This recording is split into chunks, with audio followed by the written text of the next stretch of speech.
La oscuridad me envolvía. No esa oscuridad tranquila del sueño, sino la oscuridad sofocante de una tumba recién cavada. Mis ojos estaban cerrados, pero mi oído se agudizó de una manera extraña, como si Dios quisiera que escuchara, que entendiera la cruda verdad que estaba ocurriendo justo al lado de mi cama de hospital. El sonido del monitor cardíaco, bip, bip, bip, resonaba rítmico, frío.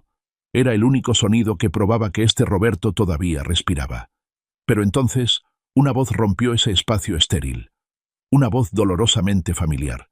Si desconectamos al viejo ahora, ¿cuánto nos ahorramos en la factura? Era Carlos, mi hijo mayor. El niño que una vez cargué en brazos corriendo por todo el barrio, gritando de alegría el día que nació. Su voz no temblaba en lo absoluto. No había ni un rastro de nudo en la garganta de un hijo que está a punto de perder a su padre. Hablaba de mi vida como si estuviera regateando un kilo de carne en el mercado de la Merced. De inmediato, una voz femenina respondió, áspera y llena de cálculo. No seas idiota, Carlos. Primero tiene que despertar 5 minutos para firmar el acceso al maldito cofre. Después que se muera si quiere. Lucía, mi hija menor. La princesita, a la que consentí como si fuera de cristal. La niña que nunca tuvo que lavar un plato, que nunca tuvo que caminar bajo el sol abrasador. Se me estrujó el corazón. Un dolor punzante que no venía de mi pecho debilitado, sino de mis propias entrañas. Dios mío, estoy aquí tirado, en la frontera entre la vida y la muerte. Y mis 2 hijos de mi propia sangre, los que llevan mi apellido, están discutiendo mi muerte como si fuera una solución financiera óptima. Quería abrir los ojos, quería levantarme de golpe, darles una cachetada a cada uno que les volteara los ojos y gritarles, no estoy muerto, lo estoy escuchando todo. Pero no podía. Mi cuerpo pesaba toneladas por los sedantes, aunque mi mente estaba más despierta que nunca. Tenía que aguantarme. Tenía que quedarme quieto. Porque esta obra de teatro cruel apenas estaba comenzando. Pero míralo, continuó Carlos, con voz llena de hastío. Con todos esos cables y máquinas. El doctor dijo insuficiencia cardíaca grado 4. Aunque lo salven, solo vivirá unos meses más. Todo dardeado. Gastos en medicinas, gastos en enfermeras. ¿Piensas sacar de tu bolsa para mantenerlo? ¿De mi bolsa qué? Su fortuna da para mantener a toda la ciudad. Siseó Lucía, mientras el sonido de sus tacones golpeaba el suelo. Clac, clac, con impaciencia. El problema es que no ha pasado la cadena de restaurantes a nuestro nombre. El abogado Martínez dijo que si se muere sin un testamento claro, Mateo también toca parte. ¿Quieres compartir el dinero con ese bastardo?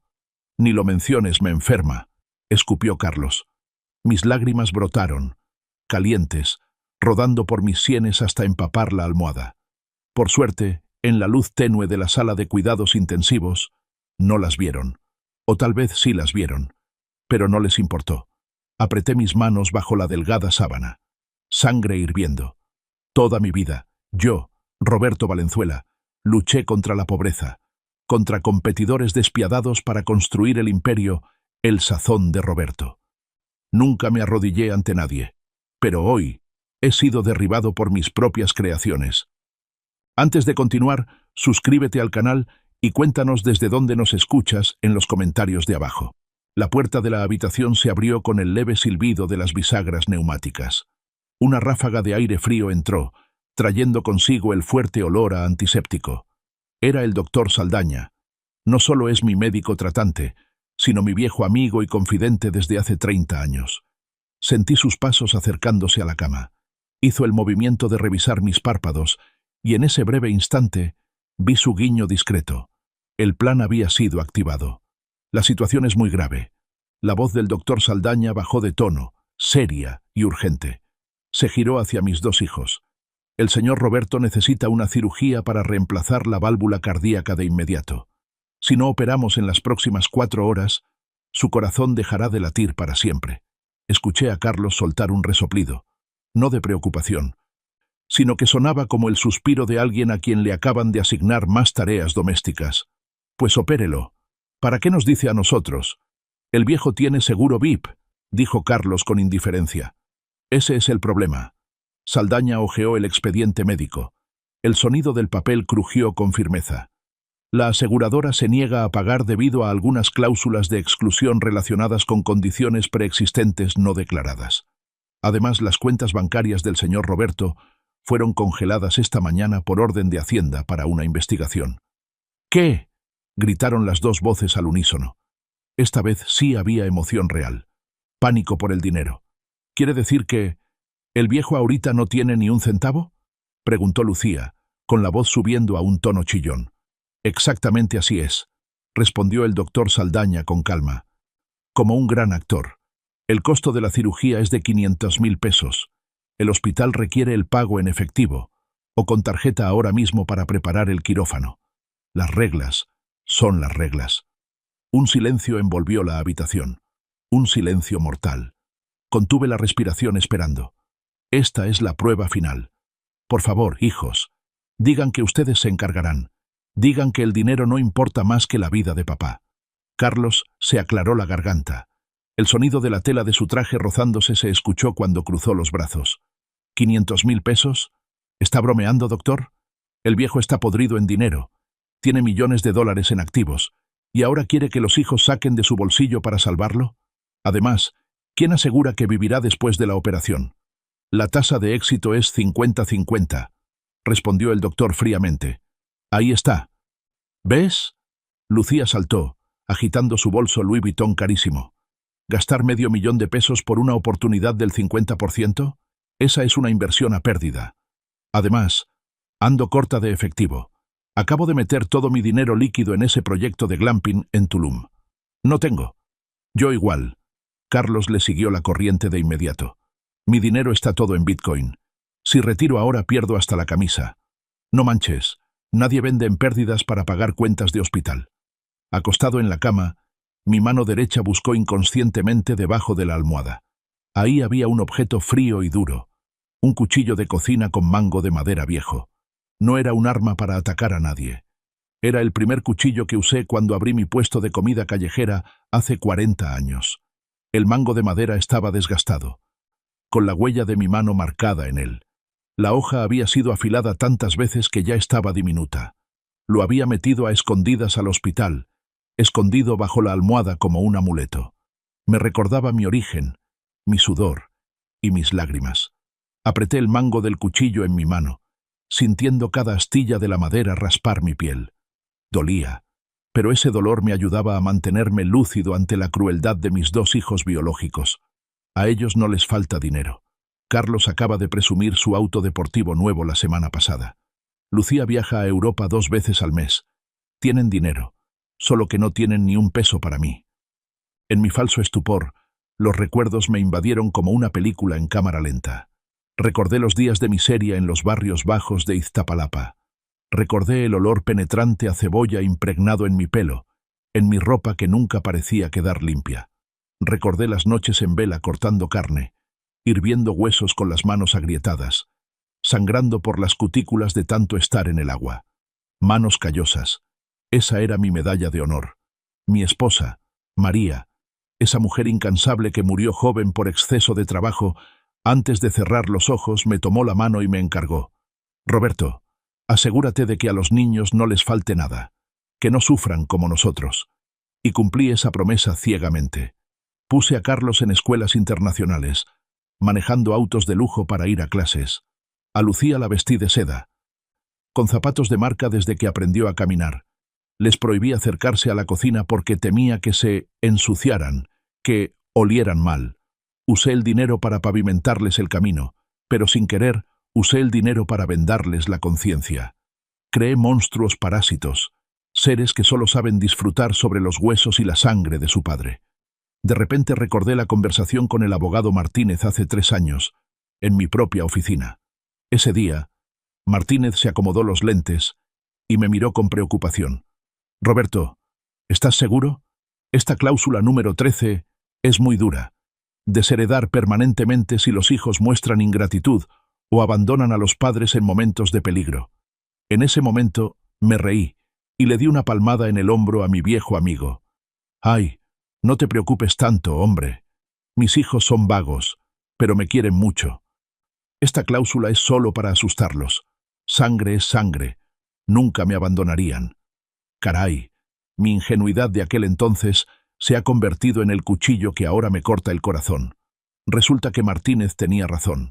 Él vio su verdadera naturaleza hace mucho tiempo, mientras yo estaba cegado por el amor de padre. Bueno, ya. La voz de Carlos cortó mis recuerdos. Hablaban entre ellos, susurrando, pero lo suficientemente alto para que yo escuchara. ¿Encontraste la llave?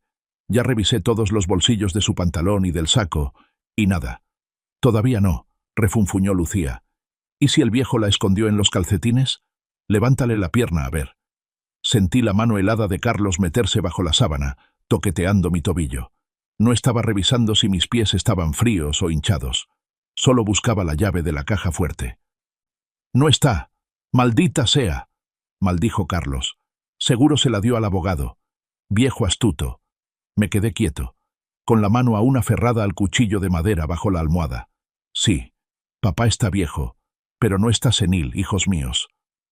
De repente, un ruido fuerte vino desde el pasillo. Pasos corriendo, pesados, urgentes, ahogando el sonido de las máquinas en la habitación. La puerta de la sala VIP se abrió de golpe con violencia. Una corriente de aire diferente entró. No era el perfume caro Chanel de Lucía, ni la loción Tom Ford de Carlos. Era olor a aceite de motor, olor a hierro, olor a sudor de trabajo. «Papá, papá», Mateo. Entró en la habitación como un huracán. Abrí los ojos apenas una rendija para ver. El muchacho llevaba su overol de trabajo azul, manchado de grasa negra y espesa. Tenía la cara tiznada, el pelo revuelto, el sudor le corría a chorros por las mejillas. Probablemente corrió directo desde el taller mecánico en cuanto recibió el mensaje del doctor Saldaña. Carlos retrocedió 3 pasos, tapándose la nariz, con una mueca como si acabara de ver un montón de basura con patas. «¡Guácala! ¡Aléjate de mí! ¿Piensas ensuciar mi traje italiano?», gritó Carlos con la voz llena de desprecio. «Mancho mi ropa de diseñador nomás si me acerco a ti, mecánico de cuarta». Lucía se pegó a la esquina de la pared, cubriéndose la boca con un pañuelo. «¿Dónde está la seguridad? ¿Por qué dejan entrar a este pordiosero a la sala VIP? El aire aquí es estéril. ¿Traes todo tu nido de bacterias?». Mateo ni siquiera miró a sus hermanos. Se lanzó directo al lado de la cama y cayó de rodillas.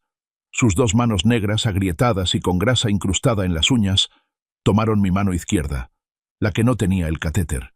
Pegó su cara a mi mano. Sus hombros temblaban violentamente. «Papá, perdóname por llegar tarde. Estaba debajo de un coche cuando me llegó la noticia.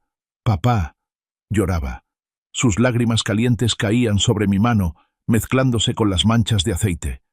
Carlos se acercó y con la punta de su zapato de cuero brillante pateó levemente la pierna de Mateo. «Oye, deja de actuar. El viejo está en coma, no te escucha lloriquear. ¿Y a qué viniste? ¿A pedir dinero? Te aviso, las cuentas del viejo están bloqueadas y nosotros no te vamos a dar ni un peso». Mateo levantó la cabeza lentamente. Tenía los ojos inyectados en sangre, pero su mirada ardía como fuego. Se puso de pie, más alto y más firme que Carlos, aunque la ropa que llevaba era 100 veces más barata. Levantó sus manos negras frente a la cara de Carlos, con una voz grave que resonó en toda la habitación. «Con estas manos llenas de grasa, yo sostengo a mi papá. Porque ustedes ya lo soltaron hace mucho».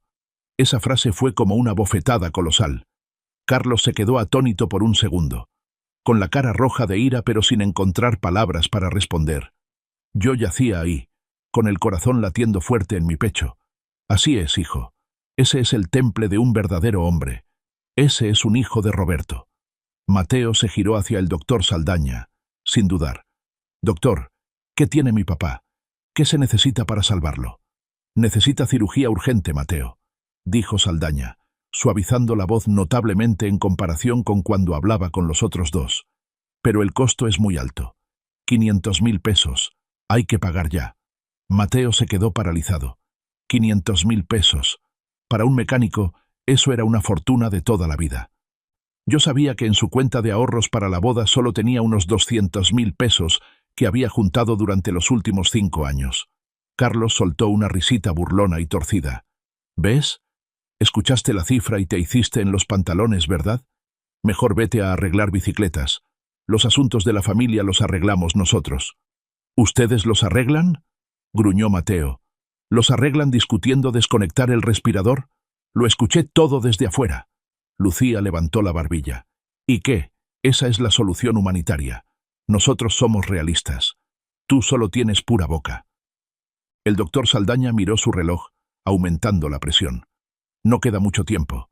El ritmo cardíaco del señor Roberto se está debilitando. Necesito una decisión ahora mismo. ¿Quién firmará la responsiva y hará el pago? Si no, tendré que dar de alta al paciente. La tensión en la habitación estaba a punto de estallar. Sentía el tironeo. De un lado mi vida, del otro la codicia de mis hijos. Carlos dio un paso al frente, ajustándose la corbata de seda. Respiró hondo y dictó la sentencia final. La pena de muerte para su padre. Doctor Saldaña, soy el hijo mayor. Tengo el poder de decisión, dijo Carlos con voz helada. Rechazamos la cirugía. 500.000 pesos es demasiado arriesgado para alguien de 68 años. Manténganlo con analgésicos. Cuando él se vaya, nos avisa. Exacto, añadió Lucía. Con los ojos pegados a la pantalla de su celular, parecía estar enviando mensajes para cancelar su cita en el spa. No forcemos las cosas. Dejen que se vaya tranquilo a ver a mamá. Alargar su vida solo lo hará sufrir más. Ustedes, balbuceó Mateo sin creer lo que oía. Ustedes son demonios, no personas. Papá los crió con todo, les dio mansiones y coches, ¿y ahora les duele el dinero para salvarle la vida? ¿Tú qué sabes?, gritó Carlos. El dinero no crece en los árboles. Estamos cortos de capital. Si eres tan buen hijo, págalo tú. Ah, se me olvidaba. ¿De dónde va a sacar dinero un muerto de hambre como tú? ¿O piensas vender un riñón? ¿Crees que no me atrevería?, gritó Mateo, con las venas del cuello marcadas. La crueldad de Carlos y Lucía había tocado el fondo de la degradación moral.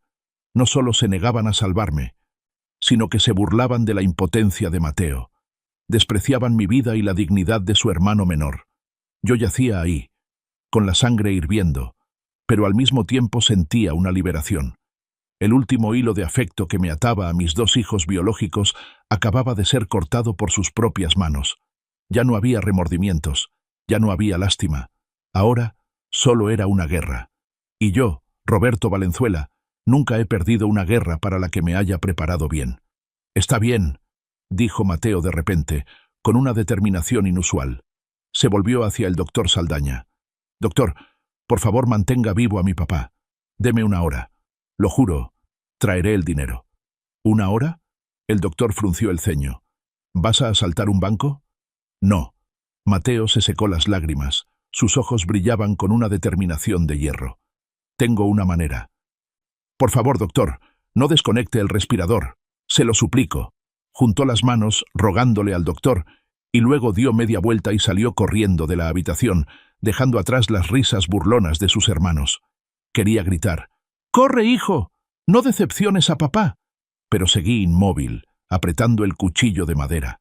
El mango del cuchillo estaba caliente en la palma de mi mano, como transmitiéndome fuerza para esperar el desenlace que se avecinaba. La silueta de Mateo desapareció tras la puerta automática. El sonido de sus pasos pesados se desvaneció hasta apagarse, dejando la sala VIP sumida en un silencio sofocante. No, no exactamente silencio. Era una atmósfera espesa por el desprecio y el cálculo. Yo estaba ahí, mi pecho subiendo y bajando al ritmo mecánico del respirador, pero mi mente corría detrás de mi hijo menor. ¿Qué piensas hacer, Mateo? ¿1 hora? ¿Vas a pedir un préstamo a los usureros? ¿O vas a robar? No hagas ninguna locura, hijo. Carlos rompió el silencio con una risa burlona, seca como el chasquido de una rama rota. Se volvió hacia Lucía con cara de mofa. ¿Puedes creerlo? Deme 1 hora. ¿Quién se cree que es? ¿Superman? ¿O piensa que 500.000 pesos son 500 pesos para dulces? Lucía se dejó caer en el sofá de cuero, cruzando sus piernas interminables, y con total naturalidad sacó su estuche de polvo para retocar un maquillaje que ya estaba perfecto. ¿Qué le importa? Seguro corrió afuera para hacer más drama. Un tipo tan pobre como él, que hasta para el cambio de aceite lo piensa, ¿de dónde va a sacar $500.000 en efectivo? Oiga, doctor. Carlos se dirigió a Saldaña, cambiando su tono 180 grados, de la burla a la arrogancia. Mientras esperamos a que el loco ese regrese, que apuesto a que se escapó, hablemos en serio. Si mi papá... Se va. ¿Cómo será el proceso de lectura del testamento? ¿Usted tiene alguna copia? El doctor Saldaña se quedó de brazos cruzados, con una mirada gélida observando a mis dos hijos a través de sus lentes de montura dorada. Él era el testigo de todo, el juez silencioso en este tribunal de conciencia. Soy médico, no abogado. Joven Carlos, mi misión es salvar vidas, no repartir bienes, y mientras el corazón del señor Roberto siga latiendo, tengo esperanza. ¿Esperanza de qué?, murmuró Carlos, caminando de un lado a otro con impaciencia. Solo es gastar por gastar, dinero tirado a la basura. Escuché cada palabra, cada sílaba como agujas clavándose en mi cerebro. Caray, a mi hijo no le preocupa que me muera, le preocupa que me muera sin seguir el protocolo, que me muera antes de firmar los papeles. Ve mi vida como una carga financiera, una deuda incobrable que hay que liquidar rápido. En mi mente apareció la imagen de Mateo, el muchacho manchado de grasa, tratado como basura por sus hermanos, pero siendo el único que se atrevió a gritar exigiendo salvarme. Ese contraste era tan amargo que me daban ganas de vomitar. De un lado, sedas y lujos, pero con el alma negra. Del otro, manchas de aceite, pero con el alma brillante. «Oye», dijo Lucía de repente, con los ojos iluminados al mirar su teléfono. «¿Y si pedimos comida? Tengo mucha hambre. Este drama me bajó el azúcar. Hay un lugar de sushi de lujo cerca que entrega hasta la cama». «Buena idea», asintió Carlos. «Pídeme una orden de sashimi de ventresca de atún, del más caro. De todas formas, al rato que consigamos la tarjeta del viejo, con esa pagamos». Estaban planeando qué comer justo al lado de la cama de su padre, agonizante, sin ningún respeto, sin ninguna piedad. Cerré los ojos con fuerza, tragándome las lágrimas. Coman, hijos, coman hasta llenarse, porque esta podría ser la última cena de la vida de reyes que están disfrutando. El tiempo pasaba, cada minuto más pesado.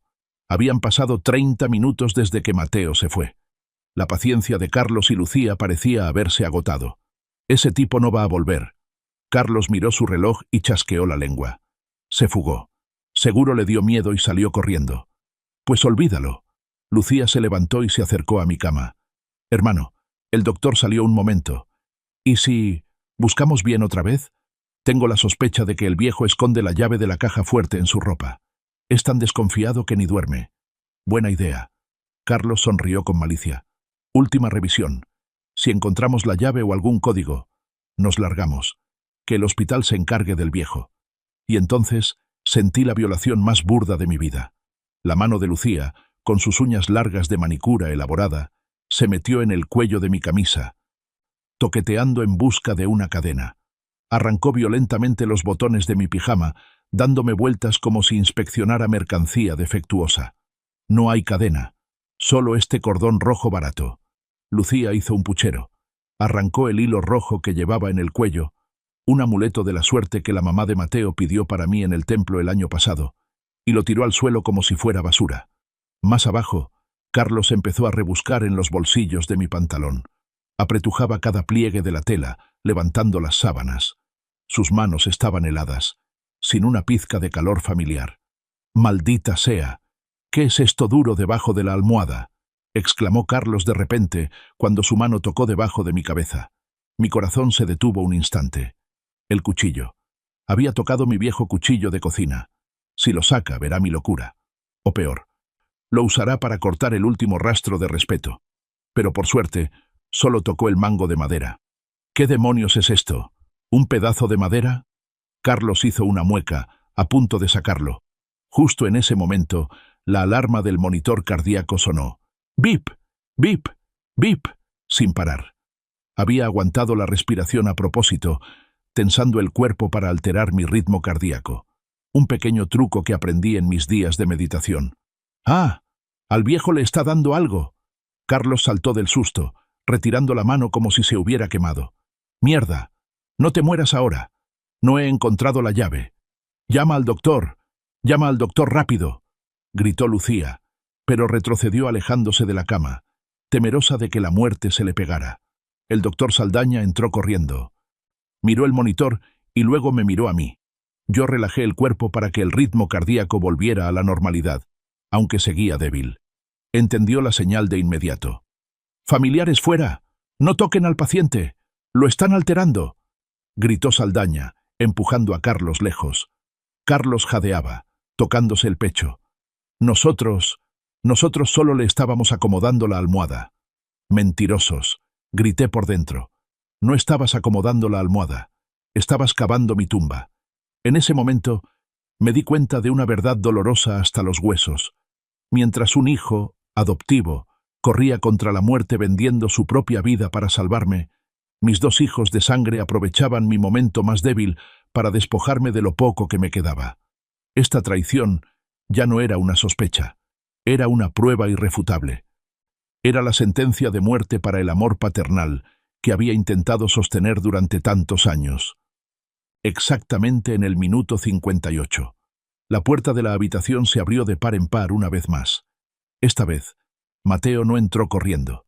Entró caminando, pero con pasos tambaleantes como un borracho. Su respiración silbaba pesadamente, como si sus pulmones estuvieran a punto de estallar. Todos en la habitación voltearon a ver.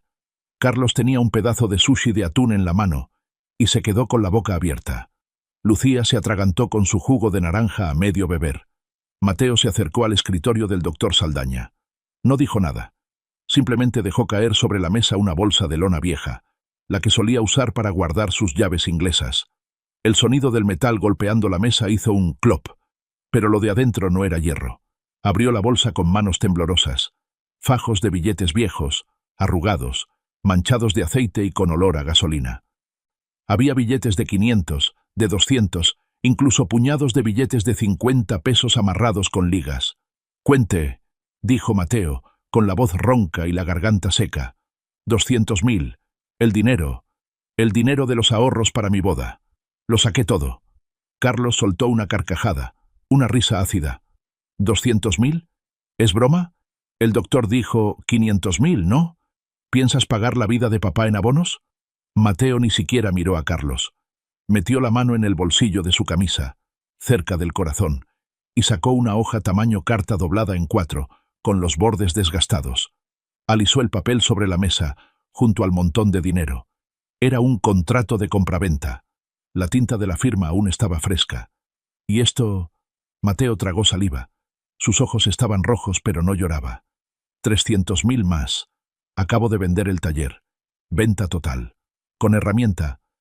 Con el local, hasta mi moto. El tal Pedro de al lado me castigó el precio, pero necesitaba el dinero ya. Me dio el efectivo al momento. Toda la habitación se quedó en silencio. Hasta el aire acondicionado pareció dejar de funcionar. El doctor Saldaña tomó el papel. Sus manos también temblaban un poco. Miró a Mateo con asombro y dolor. «Mateo, ese taller era tu vida. Lo levantaste durante 10 años desde cero. Ahora lo vendes. ¿De qué vas a vivir?» Mateo se volvió para mirarme. Pasó su mano callosa, aún con tinta del contrato, suavemente por mi frente. «El taller se pierde y lo puedo volver a construir. Todavía tengo estas manos. Pero si papá se pierde, no lo puedo recuperar. Él fue quien me recogió de la basura, me dio un nombre, me hizo gente. Este taller no es nada comparado con la vida de mi papá», lo dijo con ligereza. Pero yo sabía que su corazón estaba sangrando. El taller Mateo era su único orgullo, el lugar donde le demostraba al mundo que no era un bastardo inútil. Había vendido su dignidad, vendido su futuro, vendido su sueño de casarse, solo para comprar un 50% de oportunidad de vida para mí. Lucía hizo una mueca de asco, tirando el sushi a medio comer en el plato. ¡Qué estúpido! Vender la caña de pescar para comprar un pescado muerto. De verdad que no tienes cabeza para los negocios. Con razón toda tu vida solo serás mecánico. Lucía sacudió la cabeza con desdén. Bueno, si le gusta hacerse el héroe de paja, allá él. Si ya está el dinero, opérelo, doctor. No nos molesten más. Yo yacía ahí, con las lágrimas corriendo hacia adentro, saladas. El sacrificio de Mateo era demasiado grande, demasiado grandioso. Eclipsaba por completo el brillo falso de esos dos. Hijo, no vendiste tu futuro. Acabas de comprar el mundo entero. Muy bien. El dinero está completo. Procederemos con la cirugía de inmediato, declaró el doctor Saldaña con voz firme, haciendo señas a los enfermeros para que trajeran la camilla. 2 enfermeros robustos entraron, desconectaron los cables del monitor y los cambiaron al equipo portátil. Mi cama empezó a rodar. Mateo me tomó fuerte de la mano, corriendo junto a la camilla hasta la puerta. «¡Fuerza, papá! Prometiste esperar a que me casara. No puedes romper tu promesa». Corrió tras de mí hasta la línea roja que separaba el área estéril, donde una enfermera lo detuvo. Se quedó ahí parado, mirándome, con las manos juntas frente al pecho rezando, con una figura solitaria y extrañamente pequeña. ¿Y Carlos y Lucía? Seguían sentados tranquilos en el sofá. Carlos se limpiaba la boca con una servilleta, y Lucía se estaba poniendo los zapatos. Cuando la camilla pasó frente a ellos, Carlos le gritó al doctor, con un tono como si le diera instrucciones al servicio doméstico: «Oiga, doctor, opere lo que tenga que operar, pero no nos llame mientras cenamos. Vamos al restaurante La Estancia. Esperar aquí con este olor a antiséptico me quita el apetito». Lucía añadió, con voz cortante: «Ah, por cierto, acuérdese de guardar la factura. Después, si al viejo le pasa algo, el dinero que puso Mateo cuente como una deuda del viejo con él. Ya veremos si se lo descontamos de su parte de la herencia, si es que le toca algo. Hay que ser justos». «Váyanse al diablo», murmuró el doctor Saldaña entre dientes, pero lo suficientemente alto para que yo lo oyera. Aceleró el paso de la camilla, como queriendo ayudarme a escapar del aire contaminado que creaban mis hijos. La puerta del quirófano se cerró de golpe. ¡Pum! Detrás de nosotros. La luz del pasillo desapareció. Solo quedó la luz blanca y cegadora del quirófano. El derrumbe, se había completado. No el derrumbe de mi salud, sino el derrumbe de la ilusión de una familia feliz. El telón de terciopelo había caído, revelando a los monstruos detrás del escenario. Mis 2 hijos biológicos, mi propia sangre, habían abandonado a su padre a las puertas de la muerte para irse a cenar. Celebraban sobre mi muerte anunciada. Dentro del quirófano. El aire estaba helado, las máquinas zumbaban suavemente. Los enfermeros me rodearon, bloqueando la vista desde la pequeña ventanilla de la puerta, por si acaso los otros 2 regresaban a espiar. ¿Ya se fueron?, pregunté, con voz clara, sin rastro de la debilidad de un enfermo del corazón. El doctor Saldaña se quitó el cubrebocas, soltando un suspiro largo. «Ya se fueron. Hasta hicieron check-in en Facebook en el restaurante de cortes». Me senté. Nada de bisturís, nada de anestesia. Yo mismo me arranqué el montón de cables pegados a mi pecho. Cada tirón era un dolor en la piel, pero me ayudaba a olvidar el dolor en el corazón. «Martínez, ya sal», grité hacia la zona de lavado de los cirujanos. La puerta gris se abrió. El abogado Martínez salió, con un iPad en la mano y una carpeta gruesa. Había estado escondido ahí durante 2 horas, presenciando y grabando todo a través del sistema de cámaras y micrófonos ocultos. El rostro de Martínez, el hombre de acero de la abogacía en México, ahora mostraba conmoción. «Roberto, llevo 40 años en esto. He visto tantas disputas por herencias, pero nunca había visto una escena tan cruel como la de hoy. Tus hijos no son humanos». Bajé de la cama. Mis pies descalzos tocaron el piso de loseta helada. Caminé hacia Martínez y miré la pantalla del iPad. El video mostraba a Carlos toqueteando en busca de la llave, a Lucía tirando mi hilo rojo al suelo y a Mateo colocando tembloroso el papel de la venta del taller sobre la mesa. Todo se veía nítido. «¿Grabaste todo?», pregunté. «Cada segundo, tanto las palabras como las acciones. Suficiente para constituir el delito de abandono de familiar en estado de peligro e intento de apropiación indebida. Es evidencia sólida». Asentí, tomando la carpeta. Mi mano se cerró con fuerza. Mi mirada ya no era la de un padre viejo y débil. Era la mirada de El Tiburón, mi apodo en el mundo de los negocios en mis viejos tiempos. «Bien, activa la cláusula 13, de inmediato». «¿Estás seguro, Roberto? Una vez activada, no hay vuelta atrás. Esos 2 lo perderán todo. Se irán a la calle en el sentido literal». Sonreí, una sonrisa que no llegaba a mis ojos. «Martínez, míralo tú mismo. Ellos me echaron a la calle hace mucho. Me vendieron estando yo vivo. Entonces, ¿por qué habría de dejarles el cuchillo para que me apuñalen una vez más?» Me volví hacia el doctor Saldaña. «¿Y Mateo? ¿Dónde está?» «Está sentado». derrumbado en el pasillo esperando. No se atreve a ir a ningún lado. No le digas nada todavía. Deja que esta obra llegue a su final. Mañana por la mañana, cuando salga el sol, les enseñaré a esos dos hijos ejemplares lo que es una herencia de verdad. Tomé el cuchillo de cocina con mango de madera que había traído conmigo hasta aquí. La hoja brillaba bajo la luz de la lámpara quirúrgica. Mañana usaré este cuchillo, no para cortar carne, sino para cortar el lazo maldito que ata mi vida a esos dos hijos ingratos. Y también lo usaré para entregar el cetro a quien lo merece. La cirugía falsa ha terminado, pero la gran cirugía de mi vida apenas comienza realmente. El amanecer en la Ciudad de México siempre tiene un color extraño, una mezcla entre el gris del smog urbano y el dorado brillante del sol de la mañana. Los rayos de sol atravesaban las cortinas de la habitación VIP, iluminando el sillón de cuero negro donde yo estaba sentado. Me había cambiado el pijama de paciente por un traje que Martínez me trajo. Estaba sentado allí, de espaldas a la puerta, con un vaso de jugo de manzana en la mano, pero con el porte de quien sostiene una copa de Cabernet Sauvignon de primera para celebrar una victoria. O mejor dicho, para celebrar un final.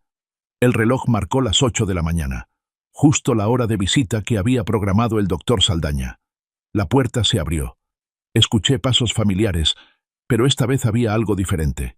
El taconeo de Lucía ya no marcaba un ritmo orgulloso, sino que era lento, fingiendo pesadez.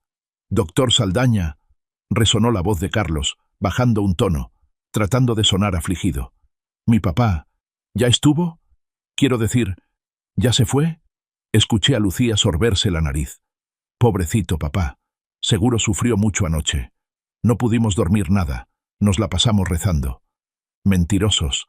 Bebí un sorbo de jugo de manzana. El sabor dulce y astringente se extendió en mi boca.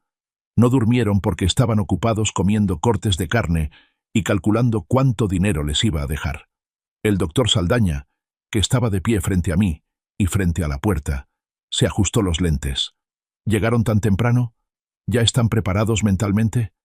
«Ya», respondió Carlos rápidamente, sonando como un alumno recitando la lección. «Ya contactamos a la funeraria Galloso. Tienen un paquete de cremación muy rápido y eficiente. Solo necesita firmar el certificado de defunción y vienen a recoger, a llevarse el cuerpo de inmediato». «Así es», añadió Lucía. «Ya venimos vestidos de negro. Hay que encargarse del funeral de papá de la manera más atenta posible». Miré de reojo el reflejo borroso en la pantalla apagada de la televisión frente a mí. Los dos venían vestidos de negro total de pies a cabeza. Lucía incluso llevaba unos lentes de sol enormes que le cubrían la mitad de la cara, seguramente para ocultar sus ojos que no estaban hinchados por llorar. Qué atentos. Tan atentos que querían sacarme de este mundo lo más rápido posible. Era hora de bajar el telón. Giré lentamente el sillón. El sonido del eje al girar hizo un chirrido y... en el silencio del espacio, sonando como la tapa de un ataúd abriéndose. Cuando mi rostro quedó frente a frente con mis dos hijos, el tiempo pareció detenerse. Carlos sostenía un pañuelo en los ojos, secos, con la otra mano en el bolsillo del pantalón. Lucía tenía la cabeza agachada, fingiendo sollozar. Ambos levantaron la vista al mismo tiempo. Sus ojos se abrieron como platos. La boca de Carlos se desencajó. El pañuelo cayó al suelo. ¡Plap! Lucía soltó un grito desgarrador, retrocediendo y tropezando con la pata del sofá, casi cayéndose. «¡Ah! ¡Fantasma!», aulló Lucía. Me quedé sentado, con las piernas cruzadas, mirándolos con la mayor calma posible. Levanté mi vaso de jugo, sonriendo. Una sonrisa que sabía que los perseguiría por el resto de sus vidas. «¿Qué pasó, chamacos? ¿Ya me andaban enterrando tan rápido?» Mi voz resonó, grave y llena de autoridad, sin ninguna señal de alguien que acababa de pasar por una cirugía de corazón de vida o muerte. Carlos se puso pálido como un papel, balbuceando, señalándome con un dedo tembloroso. «Papá, papá, ¿no estás muerto?» «Pero...» El doctor dijo que necesitaba cirugía. ¿Acaso dijo que me morí?» Lo interrumpí, azotando el vaso contra la mesa con un clac. «¿Qué? ¿Muy decepcionados? ¿El plan de cremación express se les arruinó?» «No, no es eso». Lucía se quitó los lentes de sol apresuradamente, revelando un rostro muy maquillado pero pálido del susto. Nosotros solo éramos precavidos. Bendito sea Dios, estás vivo. Nos diste un susto de muerte. Hizo el amago de lanzarse a abrazarme para continuar con su teatro de hija abnegada. Pero levanté la mano, indicándole que se detuviera. Un gesto tajante, como espantando una mosca molesta. Quédate ahí, no te me acerques. Tu perfume apesta a falsedad. Soy alérgico. El aire en la habitación ahora estaba más frío que en la morgue. Mis dos hijos se quedaron pasmados, sin saber qué hacer con las manos. Estaban tratando de procesar la información, intentando buscar un nuevo guión para encubrir la prisa fúnebre de hace un momento. Carlos, con su instinto de estafador, se recuperó más rápido. Sonrió forzadamente y dio un paso adelante. Papá, siempre con tus bromas. Cuando escuchamos que estabas grave, nos preocupamos tanto que perdimos el sueño y el apetito. Como el doctor dijo 50-50, nosotros solo nos preparamos para el peor escenario. Es ser realistas, papá. ¿Realistas? Solté una risa seca y áspera. Lo realista es que ustedes se fueron a comer al restaurante La Estancia mientras yo estaba en el quirófano, ¿verdad? Carlos se quedó helado. Miró de reojo al doctor Saldaña. Saldaña solo se encogió de hombros, cruzado de brazos y recargado en la pared como un guardaespaldas leal. Y lo realista es, continué, endureciendo la voz, que ustedes discutieron desconectarme el respirador para ahorrarse los gastos del hospital. Ustedes querían que despertara 5 minutos solo para firmar el maldito papel para abrir la caja fuerte, y después, si vivía o moría, les importaba un carajo. ¿Es cierto o no? Lucía palideció, sus labios temblaban. Papá, ¿escuchaste todo? Papá, pero si estabas en coma. Soy viejo, mi corazón está débil, pero no estoy sordo. Rugí, golpeando el brazo del sillón. Escuché cada palabra, cada cálculo vil que hicieron. Me agaché, recogí la carpeta que el abogado Martínez había dejado en la mesa y la arrojé frente a ellos. Las fotos capturadas por las cámaras de seguridad se esparcieron por el suelo. Fotos de Carlos revisando mis bolsillos. Fotos de Lucía revisando el cuello de mi camisa. Fotos de ellos riéndose al salir de la habitación. «Miren, miren bien», señalé las fotos. ¿Así es como tratan los hijos a su padre cuando está al borde de la muerte? Rebuscando como buitres picoteando un cadáver. Carlos miró las fotos, y gotas de sudor frío empezaron a brotar en su frente. Sabía que ya no podía negarlo. La máscara de piedad se había roto por completo. Cambió de táctica, de la negación a la ofensiva. La naturaleza de los que están acorralados. «Está bien. ¿Y qué si escuchaste?», gritó Carlos con la cara roja. «¿Sabes la presión que tenemos? Tú ahí tirado, el dinero congelado. ¿Cómo vamos a vivir nosotros? También necesitamos dinero para mantener nuestro estilo de vida. 500.000 pesos por un viejo de 68 años es un desperdicio. Es pensamiento económico». ¿Pensamiento económico? Sonreí con desprecio. Entonces déjame hablarte de mi economía. Me puse de pie. Aunque el traje me quedaba grande por la pérdida de peso, mi sombra en la pared seguía siendo enorme, envolviendo a mis dos hijos ingratos. ¿Creen que no sé nada? ¿Creen que porque estoy viejo estoy senil y solo sirvo para ver la tele en casa? Caminé lentamente hacia la ventana y abrí las cortinas. La luz inundó la habitación, iluminando cada mota de polvo flotando en el aire, y también iluminando el miedo en los ojos de mis hijos. Carlos, lo llamé por su nombre, con voz suave pero afilada como una navaja de afeitar. El mes pasado dijiste que necesitabas 2 millones de pesos para invertir en la expansión de tu agencia de publicidad. Sospeché, y puse a un detective a investigar. Carlos se sobresaltó. Papá, ¿me investigaste? Sé que le debes a los Zetas 3 millones de pesos por apuestas de fútbol y pérdidas en criptomonedas. Te amenazaron con cortarte los tendones si no pagas antes de mañana, ¿verdad? Carlos se desplomó. Sus piernas se volvieron de gelatina. Se aferró al borde de la mesa para no caer de bruces. Su secreto más oscuro había sido expuesto. Papá, yo te juro que me voy a recuperar. Y tú, Lucía, me volví hacia mi hija menor. ¿Dijiste que invertiste en terrenos en Tulum? Mentira. Te quemaste todo el dinero en bolsas Hermes y viajes pagándoles todo a jovencitos. Tus tarjetas de crédito están sobregiradas desde hace 3 meses. El banco está a punto de embargar tu departamento. Lucía rompió a llorar. Esta vez de verdad. Lloraba de miedo. Papá, ayúdame. El banco dijo que van a sellar mi casa la próxima semana. No quiero vivir en la calle. Ah, ¿con qué era eso? Asentí, aplaudiendo lentamente. Clap, clap, clap. Resulta que no querían que me muriera solo por codicia, sino porque se están ahogando. Necesitaban mi caja fuerte como un salvavidas. Me acerqué a ellos, mirándolos directo a los ojos a cada uno. ¿De verdad creyeron que mis cuentas estaban congeladas? Los dos se miraron confundidos. Esa fue solo una prueba de 500.000 pesos. Mis cuentas siguen activas y funcionando. Ahí hay suficiente dinero para comprar 10 de sus vidas juntas. Pero hice una pausa, dejando que el silencio les carcomiera las entrañas.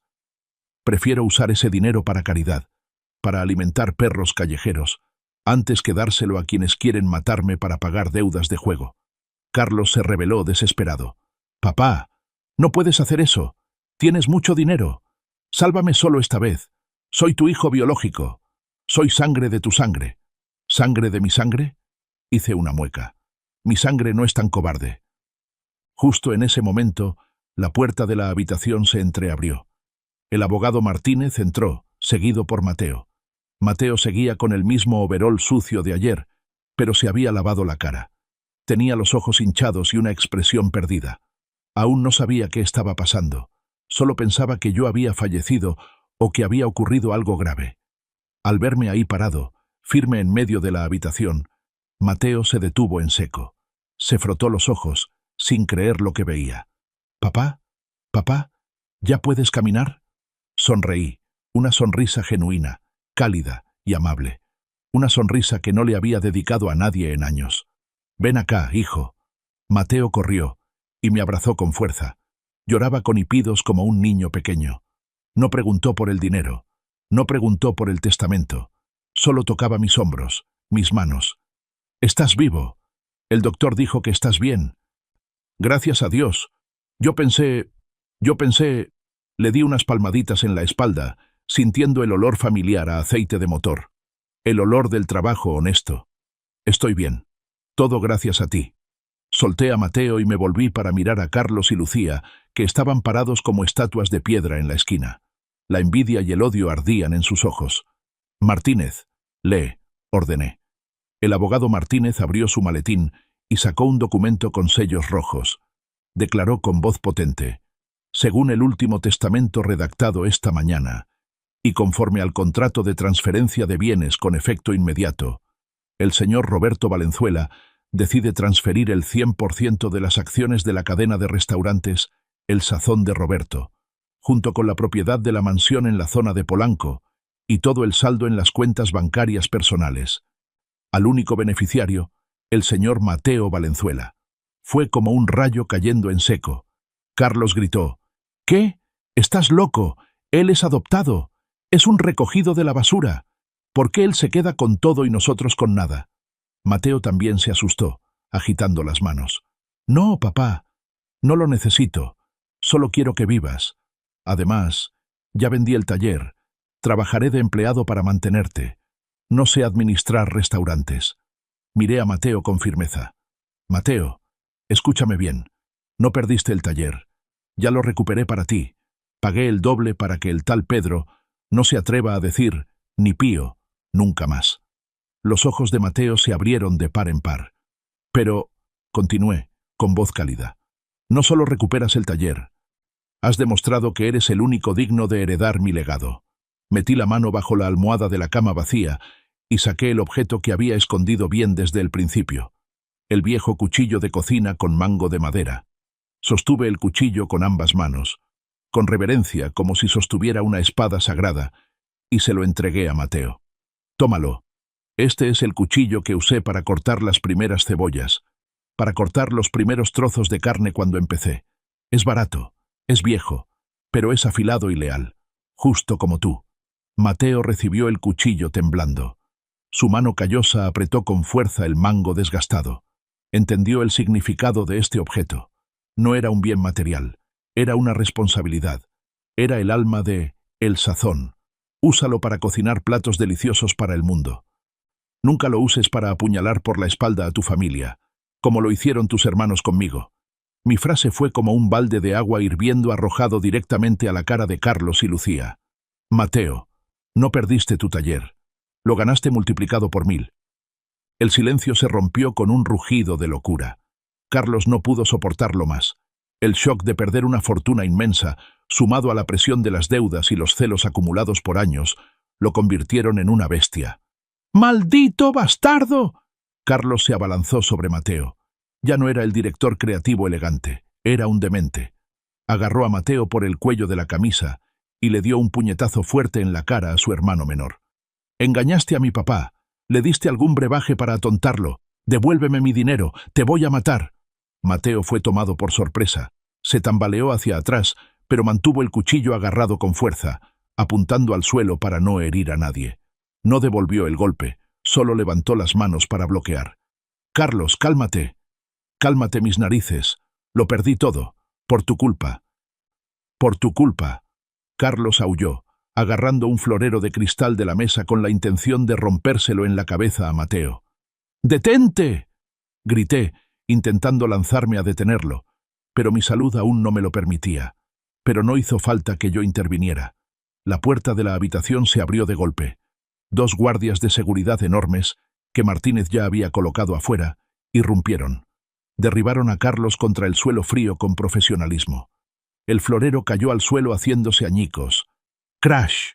Los pedazos de vidrio salieron volando, igual que los pedazos de esta familia rota. Carlos estaba con la cara aplastada contra el piso, aún gritando maldiciones. «¡Suéltenme! Soy su hijo. Tengo derechos. Viejo senil, te vas a arrepentir. Mateo te va a echar a la calle». Lucía estaba pegada a la esquina, temblando, pálida como un fantasma. Miraba a su hermano enloquecido, y luego a mí y a Mateo, 2 hombres de pie, firmes uno al lado del otro. Entendió que la guerra había terminado, y el bando de la sangre había perdido miserablemente contra el bando de los extraños. Caminé hacia Carlos, mirando hacia abajo a mi hijo biológico aplastado en el suelo. En mi mirada ya no había ira, solo una lástima infinita. «Carlos», dije con voz helada, «tienes razón en una cosa, eres mi hijo, pero solo en el papel biológico, porque en mi corazón moriste en el momento en que preguntaste cuánto costaba desconectarme». Me dirigí a los guardias. «Sosténganlo bien, que no se escape. La policía viene en camino». «¿La policía?», exclamó Lucía, con la voz quebrada. «¿Por qué la policía? Papá, los trapos sucios se lavan en casa». Miré a Lucía, negando con la cabeza con decepción. «¿Trapos sucios? No, hija. Esto ya no es asunto de familia, es asunto legal». Martínez dio un paso al frente, se ajustó la corbata y mostró una orden de comparecencia que acababa de recibir por fax. «Señorita Lucía, joven Carlos, esta mañana ustedes 2 falsificaron la firma del señor Roberto para retirar 50.000 pesos de los fondos de la empresa. Las cámaras del banco y el cajero han confirmado. Esto es malversación de fondos y falsificación de documentos». Lucía colapsó, desmayándose. Carlos dejó de gritar. Se quedó quieto en el suelo, con los ojos desorbitados y vacíos. Sabía que las puertas de la prisión se estaban abriendo para recibirlo, en lugar de las puertas de la bóveda del banco con las que soñaba. Me quedé allí, en medio del caos emocional, dolido, pero aliviado. Yo mismo había extirpado el tumor maligno que se estaba comiendo mi vida, aunque ese tumor llevara el nombre de hijo biológico. El ambiente en la habitación se volvió denso. Solo se escuchaba el jadeo de Carlos inmovilizado en el suelo y los sollozos ahogados de Lucía. Las puertas del infierno que ellos mismos abrieron ahora los esperaban, no con fuego rojo, sino con barrotes fríos. Les hice una señal a los guardias para que aflojaran un poco el agarre y Carlos pudiera levantar la cabeza. Su rostro de niño bonito y consentido ahora estaba deformado, rojo y lleno de mugre del piso. Sus ojos ya no me miraban con arrogancia, sino con un terror absoluto. «Papá», susurró Carlos con la voz rota, «¿de verdad vas a meter a tu hijo a la cárcel? Soy tu hijo, papá. ¿Cómo tienes corazón para...?» Lo miré, con el alma partida, pero mi razón fría como el hielo. Yo no te meto a la cárcel, Carlos. Tu propia codicia hizo eso. El abogado Martínez se acercó, sosteniendo el documento de evidencia como si fuera una sentencia de muerte. Se puso en cuclillas frente a Carlos, con un tono profesional pero duro. Joven Carlos, señorita Lucía, ¿creyeron que falsificar una firma para sacar 50.000 pesos esta mañana era un movimiento inteligente? ¿Pensaron que el banco no llamaría para confirmar con un cliente VIP como el señor Roberto? Lucía temblaba. Las lágrimas corrían su rímel caro, creando feos surcos negros en sus mejillas. Nosotros solo íbamos a tomarlo prestado. Íbamos a devolverlo. ¿Prestado? Martínez sonrió con sorna. En la ley no existe el concepto de tomar prestado con una firma falsa. Esto es fraude para apropiación de bienes y falsificación de documentos. Con esta cantidad, sumado al agravante de aprovecharse de la víctima en coma, la pena es de 5 a 10 años de prisión. ¡5 a 10 años! Gritó Carlos, retorciéndose como pez fuera del agua. No, no voy a ir a la cárcel. Me voy a morir ahí dentro. Papá, por favor. Tú tienes dinero, retira los cargos. Me quedé mirando a mis 2 hijos revolcándose en el fango del miedo. Estos eran los niños a los que envolví en seda, a los que nunca dejé que el sol les tocara la cara ni el viento les despeinara el cabello. Ahora enfrentaban la realidad más cruda de la vida. Si haces mal, pagas el precio. Les di la espalda, caminando hacia la ventana. No quería ver más su cobardía. Puedo retirar los cargos. Puedo salvarlos de la cárcel. Los ojos de Carlos brillaron con esperanza. Lucía juntó las manos suplicando como si rezara. Pero con una condición.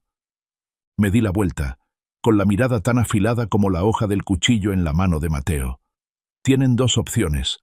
Escuchen bien, porque solo lo diré una vez. El silencio era sepulcral. Hasta Mateo contenía la respiración esperando. Opción 1. Dejo que Martínez llame a la policía para que entre ahora mismo. Irán a juicio, a la cárcel, y probarán la comida de prisión por los próximos 10 años. Mis bienes siguen siendo de Mateo. Lucía negó con la cabeza frenéticamente, balbuceando. No, no.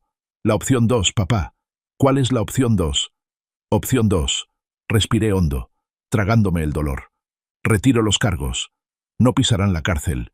Pero tienen que firmar este documento. Martínez sacó 2 hojas ya redactadas. El título estaba en negritas, claro. Renuncia de derechos hereditarios y cese de relaciones financieras. Firmen aquí. Significa que renuncian permanentemente a heredar cualquier cosa de mí, desde el restaurante y la mansión, hasta una cuchara o un tenedor. Y deben irse de aquí inmediatamente con las manos vacías, sin tarjetas de crédito, sin autos, sin mesada. Carlos miró el papel, luego a mí. Estaba sopesando. Libertad pero en la pobreza, o cárcel pero manteniendo el título de hijo de millonario, aunque sin dinero. Papá, nos estás presionando demasiado. Carlos apretó los dientes. Si firmo, ¿de qué voy a vivir? Los del cartel me van a matar. Ese es tu problema, respondí fríamente. Tienes manos, tienes pies. Mateo ha vivido con sus propias manos. ¿Por qué tú no puedes? ¿O solo eres un parásito que no puede vivir sin su huésped? ¡Firma!, grité fuerte, haciendo que todos en la sala saltaran. «O llamo a la policía ahora mismo. Decide». La mano de Carlos temblaba al tomar la pluma. Miró a Mateo, quien estaba ahí con cara de dolor pero sin intervenir. Me miró a mí, el padre que había sido su cajero automático viviente, y entendió que ese cajero estaba bloqueado para siempre. Screech, scratch. El sonido de la pluma rasgando el papel se escuchó estridente. Carlos firmó, una firma garabateada llena de odio. Lucía también se apresuró a firmar, con las lágrimas cayendo a chorros. «Ya está». Carlos tiró la pluma al suelo. «¿Y ahora qué? ¿Ya nos podemos ir?» «Todavía no». Extendí la mano. Las llaves del Mercedes, las llaves del departamento en Polanco, la tarjeta adicional Black Card, el reloj Rolex que te regalé en tu cumpleaños el año pasado. Devuélvanlo todo. ¿Qué? «Este reloj fue un regalo». Carlos se agarró la muñeca. «Un regalo para mi hijo. Pero tú, ahora solo eres un extraño al que acabo de salvar de la prisión. Quítatelo». Los guardias se acercaron. Carlos y Lucía se vieron obligados a quitarse todos los artículos de lujo que traían puestos. Relojes, anillos de diamantes, llaves de auto, Todo fue puesto sobre la mesa, junto al montón de dinero grasiento de Mateo. El contraste era amargo.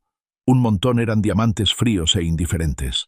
El otro era dinero menudo pero cálido de afecto. Ahora lárguense, señalé la puerta. Váyanse caminando. Y recuerden que nunca los vea en ninguno de mis restaurantes. Si no, llamaré a la policía por invasión de propiedad. Mis dos hijos biológicos, ahora viéndose tan desaliñados como pollos desplumados, salieron cabizbajos de la habitación. Lucía ya no tenía su porte altivo. Iba descalza porque había olvidado sus tacones bajo el sofá durante el pánico. Carlos, con su traje de marca arrugado, cabeza gacha, no se atrevía a mirar a nadie. Al pasar junto a Mateo, Carlos se detuvo un segundo. Levantó la vista, con ojos llenos de rencor. «No cantes victoria. Voy a volver. Voy a demandar. Vete rápido», lo interrumpió Mateo, con una voz extrañamente calmada. «Antes de que papá cambie de opinión. Y Carlos, en la terminal de autobuses están contratando cargadores. Creo que deberías probar». Carlos rechinó los dientes y se fue pisando fuerte con rabia. El sonido de la puerta cerrándose hizo un clic suave, pero sonó como un martillo clavando el ataúd de esta relación sanguínea. La habitación quedó en silencio, un silencio limpio. Ya no había olor a perfume falso, ya no había cálculos. Me dejé caer en el sillón, sintiéndome drenado de toda fuerza. Esta guerra, aunque ganada, me dejó lleno de heridas. Heridas en el alma que sangraban.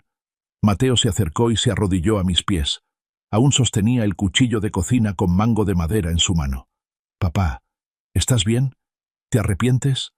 Puse mi mano sobre su cabeza.